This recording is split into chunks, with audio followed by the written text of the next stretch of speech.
કોસંબા નજીક national highway પર થયેલા અકસ્માતને મામલે કોસંબા પોલીસે લક્ઝરી બસના ચાલક વિરુદ્ધ ગુનો દાખલ કર્યો છે।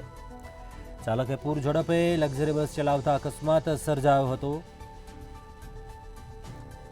સંદીપ બાવીશંકર નામના કિન્નરનું ટૂંકી સારવાર દરમિયાન મોત નીપજ્યું। 3 જેટલા પેસેન્જરોને ગંભીર ઈજા પણ પહોંચી હોવાની વિગતો સામે આવી છે, જ્યારે અન્ય લોકોને પણ નાની મોટી ઈજાઓ પહોંચી હતી। માંગરોળના કોસંબા નજીક નેશનલ હાઈવે પર અકસ્માત સર્જાયો હતો। કોસંબા પોલીસે લક્ઝરી બસના ચાલક વિરુદ્ધ ગુનો દાખલ કર્યો છે। ચાલકે પૂર ઝડપે આ બસ હંકારતા અકસ્માત સર્જાયો હતો। સંદીપ બાવીશંકર નામના કિન્નરનું ટૂંકી સારવાર દરમિયાન મોત નીપજ્યું, જ્યારે અન્ય 3 જેટલા પેસેન્જરો જેમને ગંભીર ઈજાઓ પહોંચેલી છે। પોલીસે સમગ્ર ઘટના મામલે વધુ કાર્યવાહી હાથ ધરી છે। સુરતના માંગરોળના કોસંબા નજીક નેશનલ હાઈવે પર અકસ્માતની ઘટના, જે મામલે બસના ચાલક વિરુદ્ધ ગુનો દાખલ કર્યો છે।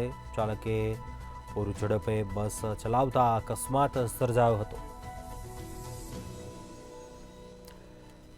વધુ વિગતો મેળવીએ સંવાદદાતા નલિન ચૌધરી પાસેથી। નલિન, કોસંબા નજીક નેશનલ હાઈવે પર અકસ્માતને મામલે બસના ચાલક વિરુદ્ધ ગુનો દાખલ થયો છે।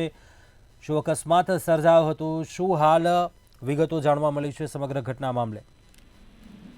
બિલકુલથી કુંજ કોસંબા નજીક વહેલી સવારે જે અકસ્માતની ઘટના બની હતી, જેમાં કોસંબા નજીક નેશનલ હાઈવે પર જે અકસ્માતનો મામલો સામે આવ્યો હતો, જેમાં કોસંબા પોલીસે જે લક્ઝરી ચાલક છે તેના વિરુદ્ધ ફરિયાદ દાખલ કરી છે। ખાસ કરીને જે ચાલક છે તેને પૂર ઝડપે જે લક્ઝરી બસ ચલાવતા સમગ્ર જે અકસ્માત સર્જાયો હોવાનું હાલ પોલીસ તપાસમાં બહાર આવ્યું છે, જેમાં સંદીપ રામદાસ બાવીશંકર નામના કિન્નરનું સારવાર દરમિયાન મોત નીપજ્યું છે। 3 જેટલા પેસેન્જરોને ગંભીર ઈજાઓ થતા તેમને સારવાર અર્થે ખસેડવામાં આવ્યા હતા અને 25 જેટલા પેસેન્જરો છે તેમને નાની મોટી ઈજાઓ થઈ હતી, ત્યારે લક્ઝરી બસ છે તે હાઈવેથી નીચે ઉતરી જતા સમગ્ર અકસ્માત સર્જાયો હતો। હાલ પોલીસ દ્વારા જે અન્ય ઈજાગ્રસ્તો છે તેમના નિવેદનો લઈને આગળની વધુ કાર્યવાહી છે હાથ ધરવામાં આવી છે। ચોક્કસ નલિન, આભાર જાણકારી આપવા બદલ।